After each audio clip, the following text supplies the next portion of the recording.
We all have that voice inside our minds that criticizes us constantly, telling us we're not good enough, we're not smart enough, or we'll never be successful. And it can be debilitating. But with some solid techniques, you can quiet that inner critic and start living your best life. Hello, hello. Welcome to my channel. Today, I'm going to share 3 ways to overcome your negative self talk, or I call it the inner critic. There are a lot of different ways to overcome your inner critic. And today I'm going to share 3 of my favorite techniques with you. Before I get into all 3, I will recommend that you stay until the end of this video to learn how you can incorporate effective strategies to continue to quiet your inner critic. So technique 1 is become aware. What that looks like is noticing the inner critic voice and when it's the loudest. Some of the things you're looking for are put down. Don't judge whether they are things you think really affect you. Think about how you'd receive it if someone else said it to you. Or is it something you'd say to another person? How about if that person is a child? Keep a journal or a notepad of the thoughts that come up most often. When are those thoughts coming up? The point here is that we'll most likely agree that you know you have an inner critic, but are you really aware of it? How it shows up, when, how often.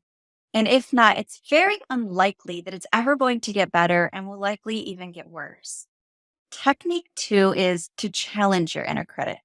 Your inner critic isn't always right. In fact, it's often wrong. When you start to hear that voice in your head, question it.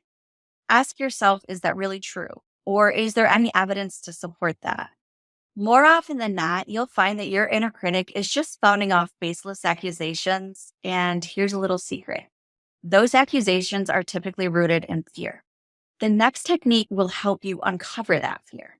Technique 3 is the inner critic characterization. The next thing I would do with it is to run an inner critic characterization. And this is where we give actual characteristics to that critic's voice. So what you'll do first is close your eyes and take some deep breaths. Allow your mind to quiet and your body to calm along with those breaths. Now, allow the critic's voice to come to mind. Just for the moment, allow the critic to say the things it says to you. Call to mind the things it most often likes to target you with. Now start to picture this critic. What does it look like? What is the shape or the form? It may be you, just in a different size or with variations. It may be another person who you may or may not recognize, or it may not be a human shape at all. It may be a completely different form. You don't have to force it to be anything. Just go with whatever is coming to mind. Now, what does it sound like? Notice whether or not you recognize the voice and also the tone and the volume of the voice. How does it move, if at all? And regarding the temperature, does it have a certain temperature associated with it? Or does it make you feel warmer or colder? How do you feel when that voice comes up? What emotions come up? What happens to your body when the voice shows up? Are there any sensations that you can pinpoint? And where are those sensations occurring? Lastly, what will you call it or name it? Now take a deep breath and another and face the critic head on. Stand up straight, put your shoulders back, head high, and tell me what you want to do with the critic. It's important to keep in mind that that critical voice is coming from inside you. So we don't want to fight it or harm it, but you may want to quiet or send it further away or speak to it. So what comes to mind in this instance? What do you want to say to it? Then how does the critic respond? If it makes sense, you can stand up to it again until it responds in a way that feels good to you. Once you've gotten to a place where confronting the critic feels like it has served you well, notice your emotional state. What has shifted? And have the sensations in your body changed? Now give yourself another deep breath or 2. And when you are ready, allow your eyes to slowly open and become aware once again of your present time and space. Right after doing this exercise is a really great opportunity to journal about your experience.